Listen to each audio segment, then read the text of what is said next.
আপনি কি কখনো সব চেষ্টা করে ক্লান্ত হয়ে পড়েছেন? মনে হয়েছে আর পারছি না। গীতা বলে এই জায়গায় সমর্পণ শুরু। আমরা ভাবি সমর্পণ মানে দুর্বলতা, সমর্পণ মানে হার মেনে নেওয়া। কিন্তু গীতা বলে সমর্পণ হলো সবচেয়ে বড় শক্তি। সর্বধর্মান পরিত্যজ্য মামেকং শরণং ব্রজ অহং তাং সর্বপাপেভ্যঃ মোক্ষয়িষ্যামি মা শুচঃ। শ্রীকৃষ্ণ বলেন সব কিছু ছেড়ে আমার শরণে এসো। এটার মানে দায়িত্ব ছেড়ে দেওয়া নয়, এর মানে অহংকার ছেড়ে দেওয়া।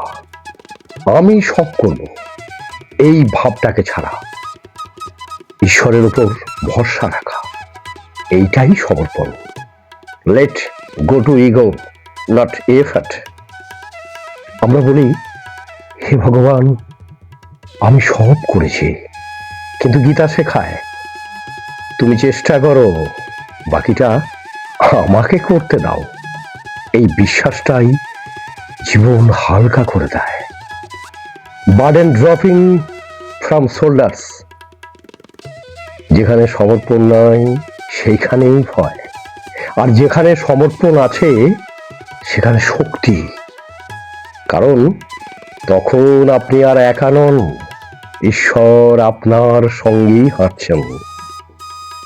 এই কথাগুলি যদি আপনার হৃদয়ে শান্তি আনে তাহলে ভিডিওটি লাইক করুন, আর গীতা ভিত্তিক এমন ভিডিও পেতে চ্যানেলটি সাবস্ক্রাইব করুন। যে সত্যি সত্যি সমর্পিত সে অভিযোগ করে না, সে অপেক্ষা করতে জানে। সে জানে যা হচ্ছে ভালোই হচ্ছে। Trust the divine timing.